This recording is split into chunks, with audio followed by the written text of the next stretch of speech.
Hello friends, कैसे हैं आप सभी लोग। उम्मीद करते हैं आप सभी लोग बहुत अच्छे होंगे और अपनी पढ़ाई बहुत ही मेहनत और लगन के साथ कर रहे होंगे। तो गाइस, आज हम दक्षिण भारत से संबंधित कुछ क्वेश्चन लेकर आए हैं। इन क्वेश्चंस से रिलेटेड आज हम कम से कम 30 क्वेश्चन करने वाले हैं। ठीक है, इन 30 क्वेश्चन में हम दक्षिण भारत के राजवंशों का संपूर्ण रिवीजन कर लेंगे। इसमें हम आपको पता ही होगा कि हम जो है हिस्ट्री की सीरीज चला रहे हैं। इस हिस्ट्री की सीरीज में हम टॉपिक वाइज क्वेश्चन उठाते हैं।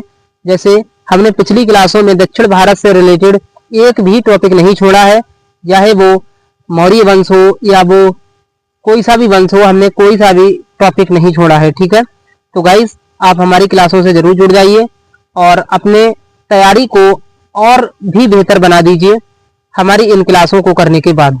ठीक है, तो गाइस चलिए क्लास को स्टार्ट करते हैं और आज का हमारा टॉपिक है दक्षिण भारत के राजवंश। ठीक है, चलिए क्लास को स्टार्ट करते हैं देरी ना करते हुए। और ये जो क्लास रहेगी हमारी वो आरआरबी, एसएससी, यूपीएससी, रेलवे के किसी भी एग्जाम्स के लिए महत्वपूर्ण रहेगी। ठीक है, तो गाइस क्लास अगर आपको पसंद आए तो क्लास को लाइक कर लेना और शेयर कर देना। ठीक है, और हमारे साथ अपनी शानदार तैयारी के लिए, अपना शानदार रिवीजन के लिए जुड़ जाइए। हमारे चैनल को सब्सक्राइब कर लीजिए, एसके पॉइंट अकेडमी को। ठीक है, तो चलिए गाइस क्लास को स्टार्ट करते हैं देरी ना करते हुए। ठीक है, तो आज का पहला क्वेश्चन है क्वेश्चन नंबर 1 कि चोल वंश की राजधानी कौन सी थी। यानी आपको बताना है जो चोल वंश था इसकी राजधानी कौन सी थी।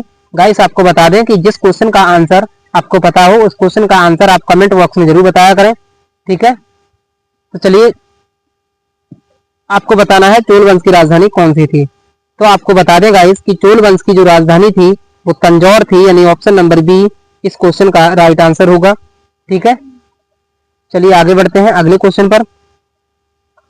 और हमारा जो रिवीजन रहता है वो रैपिड फायर रिवीजन रहता है, यानी कम समय में ज्यादा कंटेंट देने की हम कोशिश करते हैं। ठीक है, दूसरा क्वेश्चन है राजराज चोल प्रथम का प्रसिद्ध मंदिर कौन सा था। यानी कि जो राजराज चोल प्रथम थे इनका जो प्रसिद्ध मंदिर है वो कौन सा था। तो गाइस आपको बता दें जो राजराज चोल प्रथम थे इनका जो प्रसिद्ध मंदिर था वो था बृहदेश्वर मंदिर, यानी ऑप्शन नंबर ए इस क्वेश्चन का राइट आंसर होगा। अगला क्वेश्चन देखते हैं विजयनगर साम्राज्य की स्थापना किसने की थी। तो आपको बता दें कि वो समय था 1336 ईस्वी का। ठीक है, 1336 ईस्वी में हरियर और बुक्का ने विजयनगर साम्राज्य की स्थापना की थी। ठीक है, आगे बढ़ते हैं। विजयनगर साम्राज्य की स्थापना किसने की थी, ये रिपीटेड क्वेश्चन है, तो इस क्वेश्चन का राइट आंसर ए होगा। ठीक है, अगला क्वेश्चन है क्वेश्चन नंबर 4 कि विजयनगर साम्राज्य की राजधानी कहाँ थी। आपको बताना है जो विजयनगर साम्राज्य था इसकी राजधानी थी कहाँ पर। तो इस क्वेश्चन का राइट आंसर हो जाएगा ऑप्शन नंबर बी, यानी विजयनगर साम्राज्य की उस समय जो राजधानी थी वो हम्पी थी, जो कहाँ पड़ता है, कर्नाटक के अंदर पड़ता है वर्तमान में। अगला क्वेश्चन है कृष्णदेव राय किस वंश से संबंधित थे। यानी जो कृष्णदेव राय थे ये किस वंश से संबंधित थे। तो आपको बता दें जो कृष्णदेव राय थे ये हमारे तुलुप वंश से संबंधित थे, यानी ऑप्शन नंबर बी इस क्वेश्चन का राइट आंसर होगा। अगला क्वेश्चन है कि चालुक्य वंश की राजधानी कौन सी थी। यानी जो चालुक्य वंश था इसकी राजधानी कौन सी थी। तो आपको बता दें जो चालुक्य वंश था इसकी राजधानी बादामी थी, यानी ऑप्शन नंबर ए। ठीक है, आगे बढ़ते हैं अगले क्वेश्चन पर। क्वेश्चन नंबर 7 है राष्ट्रकूट वंश की राजधानी कौन सी थी। यानी जो राष्ट्रकूट वंश था इसकी राजधानी कौन सी थी। तो आपको बता दें जो राष्ट्रकूट वंश है इसकी राजधानी जो थी वो देवगिरी थी, महाराष्ट्र का देवगिरी। ठीक है, ऑप्शन नंबर ए इस क्वेश्चन का राइट आंसर होगा। अगला क्वेश्चन है कि एलोरा की कैलाशनाथ मंदिर का निर्माण किसने करवाया था। यानी कि जो एलोरा का कैलाशनाथ मंदिर था इसका निर्माण किसने करवाया था। तो एलोरा के कैलाशनाथ मंदिर का निर्माण जो है वो हमारे किसने करवाया था। तो ये करवाया था हमारे कृष्ण प्रथम ने, यानी ऑप्शन नंबर सी इस क्वेश्चन का राइट आंसर होगा। अगला क्वेश्चन देखते हैं क्वेश्चन नंबर 9 पुलकेशिन द्वितीय किस वंश से संबंधित था। यानी कि जो पुलकेशिन द्वितीय थे ये किस वंश से संबंधित थे। तो पुलकेशिन द्वितीय जो थे हमारे ये हमारे राष्ट्रकूट वंश से सॉरी ये चालुक्य वंश से संबंधित थे, यानी ऑप्शन नंबर बी इस क्वेश्चन का राइट आंसर होगा। अगला क्वेश्चन है कि पल्लवों की राजधानी कहाँ थी। यानी जो पल्लव वंश था इसकी राजधानी कौन सी थी। तो आपको बता दें जो पल्लवों की राजधानी थी वो कांची में थी, यानी ऑप्शन नंबर ए। ठीक है, अगला क्वेश्चन देखते हैं कि महेंद्र वर्मन प्रथम किस वंश का शासक था, यानी कि जो महेंद्र वर्मन प्रथम हुआ ये किस वंश का शासक था। तो आपको बता दें जो महेंद्र वर्मन प्रथम था ये हमारा पल्लव वंश का शासक था, यानी ऑप्शन नंबर बी। अगला क्वेश्चन है कि पल्लव काल का प्रसिद्ध स्थापत्य केंद्र कौन सा था, यानी कि जो पल्लव वंश का जो प्रमुख यानी प्रसिद्ध स्थापत्य केंद्र था वो कहाँ था। तो आपको बता दें जो पल्लव वंश का प्रसिद्ध स्थापत्य केंद्र था वो महाबलीपुरम में था, यानी ऑप्शन नंबर ए इस क्वेश्चन का राइट आंसर होगा।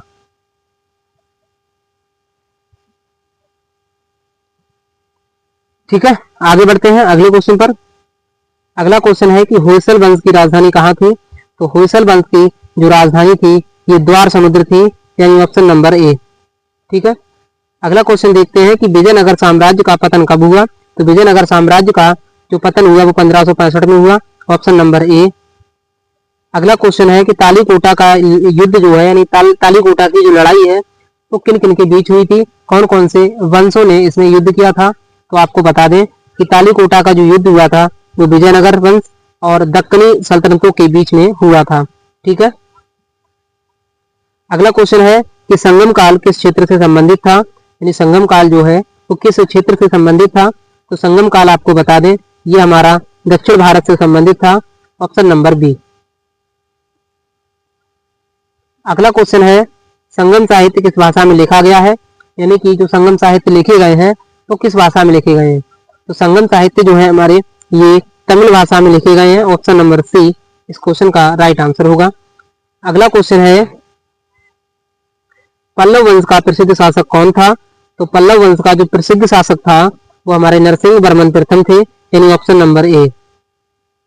अगला क्वेश्चन है चोल काल में भूमि कर को क्या कहा जाता था, यानी जब चोल वंश का समय चल रहा था उस समय भूमि पर जो कर लिया जाता था, टैक्स लिया जाता था, इसको क्या कहा जाता था। तो आपको बता दें चोल काल में जो भूमि पर जो कर लिया जाता था इसे बेट्टू कहा जाता था, यानी ऑप्शन नंबर बी।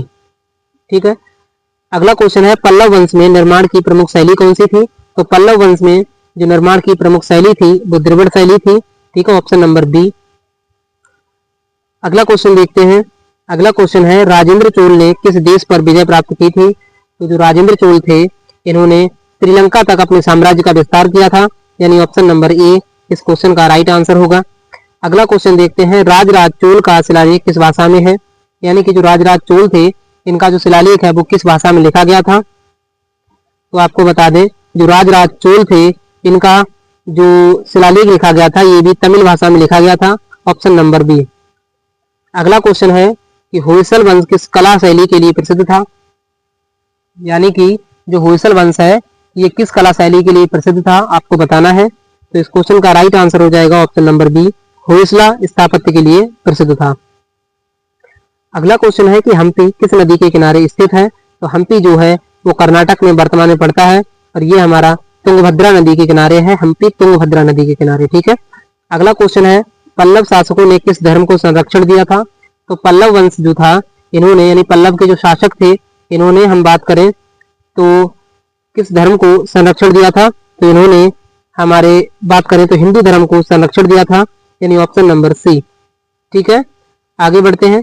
अगला क्वेश्चन देखते हैं। अगला क्वेश्चन है कि राष्ट्रकूट वंश का संस्थापक कौन था। तो राष्ट्रकूट वंश का जो संस्थापक था वो दंती दुर्ग था, यानी ऑप्शन नंबर बी।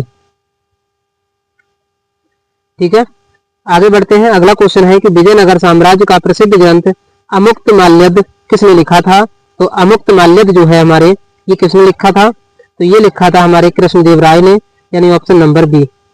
ठीक है, आगे बढ़ते हैं। अगला क्वेश्चन देखते हैं, क्वेश्चन नंबर 28 कि तंजौर का जो बृहदेश्वर मंदिर था किस देवता के लिए प्रसिद्ध था, समर्पित था। तो आपको बता दें कि तंजौर का बृहदेश्वर मंदिर था ये हमारे शिव जी को समर्पित था, ऑप्शन नंबर बी। अगला क्वेश्चन है क्वेश्चन नंबर 29 कि विजयनगर के समय में प्रसिद्ध यात्री अब्दुल रज्जाक कहाँ से आया था, यानी अब्दुल रज्जाक जो है वो कहाँ से आया था। तो आपको बता दें जो अब्दुल रज्जाक है ये फारस यानी ईरान का रहने वाला था और ये विजयनगर समय में आया था। ठीक है, आगे बढ़ते हैं। अगला क्वेश्चन है क्वेश्चन नंबर 30 कि संगम साहित्य में मुथुलाए किसे कहा गया है, यानी संगम साहित्य में जो मुथुलाए है ये किसे कहा गया है। तो आपको बता दें, संगम साहित्य में जो मुथुलाई है ये हमारे चेर राजाओं को कहा जाता था, यानी ऑप्शन नंबर सी इस क्वेश्चन का राइट आंसर होगा। तो गाइस, इस तरीके से हमने दक्षिण भारत से संबंधित PYQ क्वेश्चन कंप्लीट कर लिए हैं और इन क्वेश्चन से संबंधित आपको इसकी PDF इसी के कमेंट बॉक्स में हम आपको डाल देंगे, इसी के डिस्क्रिप्शन में डाल देंगे। आप एक बार कमेंट कर देना कि आपको इसकी PDF चाहिए, ठीक है गाइस।